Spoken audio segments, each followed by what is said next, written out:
Part of the deal to reopen the government includes new federal funding for the U.S. Department of Agriculture. It could bring much needed relief to Iowa farmers. KCCI chief political reporter Amanda Rooker is live at an Altoona farm to explain what's in the funding package and why ag leaders say Iowa farmers need this right now.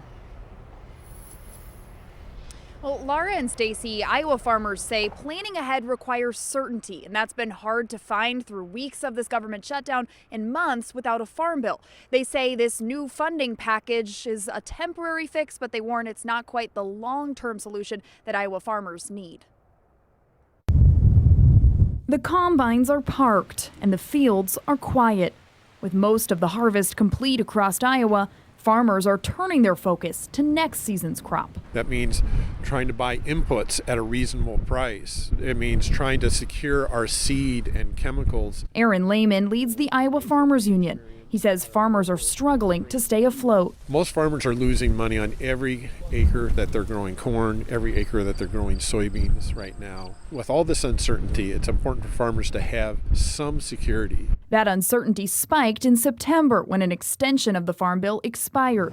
Funding ran out for key programs that help farmers with financing. They were just left hanging. Jennifer Zwagerman runs the Drake University Agricultural Law Center. She says a new funding package for the U.S. Department of Agriculture would deliver some much-needed certainty. So as farmers are making plans over the winter and working to secure funding and pre-ordering seeds and chemicals and all those things, they know that the programs that may have been guaranteeing loans, helping with cost share for certain things, all of those are going to be there, and they're funded for this next year. That funding is included in the deal to reopen the government, which still needs approval from the U.S. House and a signature from the president. The package extends farm policy that was first passed in 2018. Lehman says farm conditions have changed a lot since then. It's a very tumultuous time with trade tensions, with health insurance costs going up, with the USDA cuts. He says while new funding provides some short-term stability, Iowa farmers still need a new 5-year farm bill to help them plan for the future.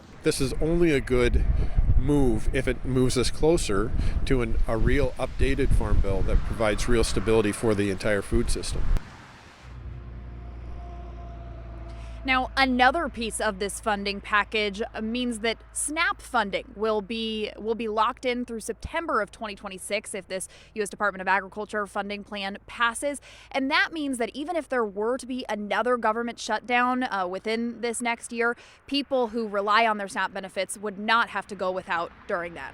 Live in Altoona, Amanda Rooker, KCCI 8 News, Iowa's news leader.